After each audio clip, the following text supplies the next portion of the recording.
নমস্কার, আমি প্রিয়াঙ্কা গল্পবাহন চ্যানেলে আপনাদের স্বাগত জানাই। আজকে আপনাদের চিলড্রেন্স ক্লাসিক্স বইটি থেকে নেওয়া ভূতেরাও ভয় পায় দ্য কাওয়ার্ড ঘোস্ট গল্পটি পাঠ করে শোনাবো। গল্পটি লিখেছেন লালবিহারী দেব। গল্পটি যদি ভালো লেগে থাকে তাহলে একটা লাইক করতে ভুলবেন না। আমার চ্যানেলটিকে সাবস্ক্রাইব করে পাশে থাকা বেল আইকনটি প্রেস করে দেবেন, যাতে পরবর্তী গল্পটি সবার আগে আপনাদের কাছে পৌঁছে যায়। গল্পটি মন দিয়ে শোনার অনুরোধ রইল, আপনাদের সহযোগিতা একান্তই কাম্য। শুরু করছি ভূতেরাও ভয় পায়।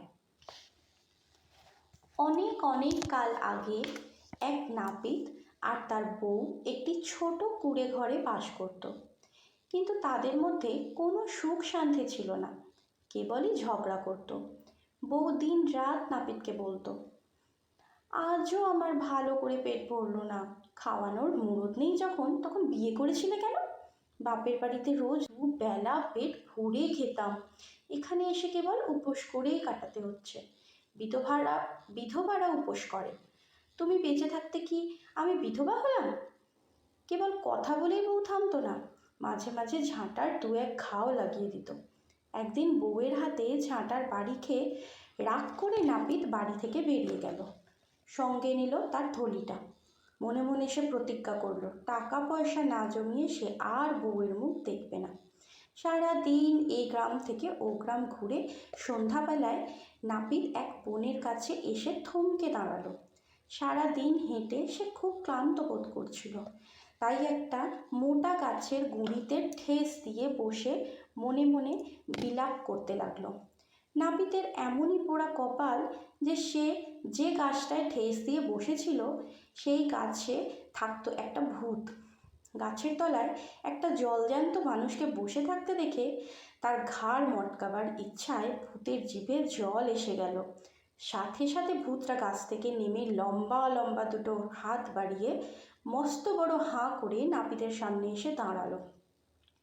নাপিতের তো ভয়ে প্রাণ যায় অবস্থা। ভূত বলল, ওরে, আমি এবার তোর ঘাড় মটকাবো, তোকে আর কেউ রক্ষা করতে পারবে না। ভূতকে দেখেই তো নাপিতের গায়ের রক্ত ঠান্ডা, চুলদাড়ি খাড়া। তবু সে বাঁচার জন্য শেষ চেষ্টা করে দেখল। তার মাথায় চট করে একটা বুদ্ধি খেলে গেল।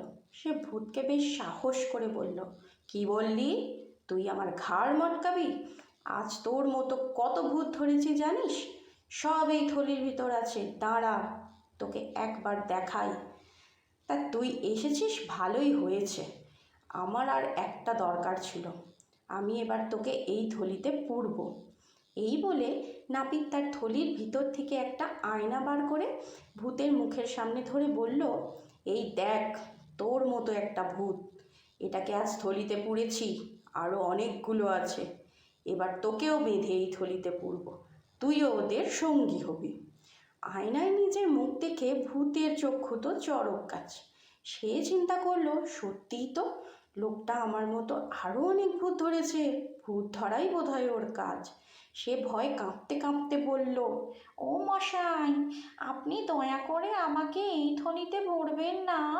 আপনি যা চান আমি তাই এনে দেব, কিন্তু দোহাই, এতে আমাকে ভরবেন না।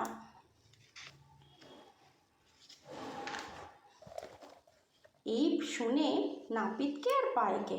সে বলল, আচ্ছা, তোকে না হয় ছেড়ে দেব, কিন্তু তোকে বিশ্বাস কি ছেড়ে দিলেই তুই পালিয়ে যাস?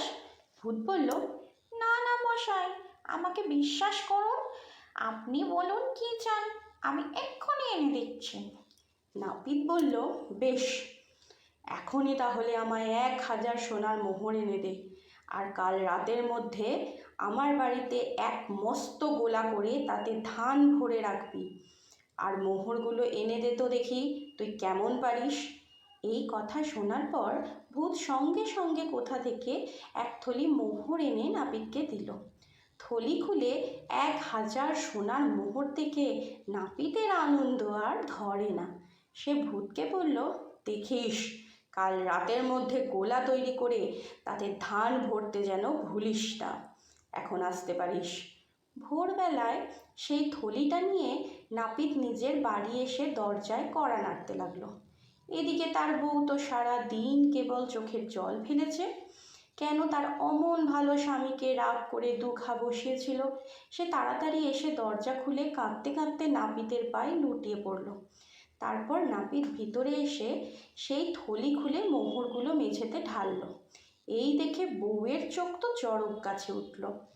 পরের রাতে ভূত নাপিতের বাড়িতে মস্ত এক গোলা তৈরি করলো। তারপর কোথা থেকে বস্তা বস্তা ধান এনে তাতে ভরতে লাগলো। ভূতের এক খুড়ো এই দেখে তাকে বলল, ও কি করছিস? অমন মোটের মতন ধান বইছিস কেন? ভূত তখন তাকে সব কথা বলল। খুড়ো এই কথা শুনে খুব রেগে গিয়ে বলল, তুইও যেমন বোকা, তুই ওর কথা বিশ্বাস করলি? তা তোর ওই ভূত ধরা লোকটাকে আমাকে একবার দেখাতো। ভূত বলল, না খুড়ো, ও সত্যিই ভূত ধরে। তুমি যদি দেখতে চাও তো আমার সাথে এসো। এই বলে নাপিতের বাড়ি গিয়ে জানালা দিয়ে উঁকি মারল। ভূতের গায়ের এই বিশ্রী গন্ধে নাপিত বুঝেছিল জানালার কাছে ভূত দাঁড়িয়ে আছে। সে জানালার কাছে গিয়ে আয়নাটা ধরে বলল, কিরে, তুই আর একটা এনেছিস? দাঁড়া, ওটাকেও থলিতে ভরি। ভূতের খুড়ো আয়নায় নিজের মুখ দেখে আর বুঝতে বাকি রইল না যে নাপিত সত্যিই ভূত ধরে। সেও কাঁদো কাঁদো হয়ে বলল, আমাকে মাফ করুন, আর একটা গোলা করে তাতে ধানের পরিবর্তে চাল ভরে দিচ্ছি, দয়া করে আমাকে ধরবেন না। এইভাবে নাপিত রাতারাতি বেশ বড় লোক হয়ে গেল। তারপর বউ ছেলে নিয়ে শেষ জীবনটা বেশ সুখেই কাটালো। গল্পটি কেমন লাগলো কমেন্ট বক্সে কমেন্ট করতে ভুলবেন না। ভুল ত্রুটি মার্জনীয়। দেখা হচ্ছে পরের গল্পে। ততদিন ভালো থাকবেন, সুস্থ থাকবেন। নমস্কার।